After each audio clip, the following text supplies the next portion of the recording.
Hello, this is Dr. Pallavi from Dantashri Dental Clinic, Pashan, Pune.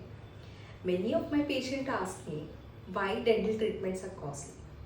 Even there are some memes conveying us that they have to sell their kidneys to do the dental treatment and fixing their teeth and all.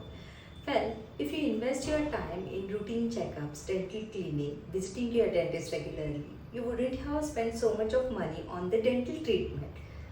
Hypothetically speaking, if the cavity is small, if you go for the regular checkup and if your dentist advise you to do the filling and all, it will cost only 1000 to 2000 rupees only.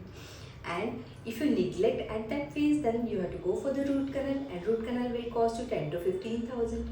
And even if you neglect the root canal, then the tooth will crack in the center and you have to extract that tooth. And in future, if you want to replace that tooth by implant and all, it will cost 35 to 40,000 also.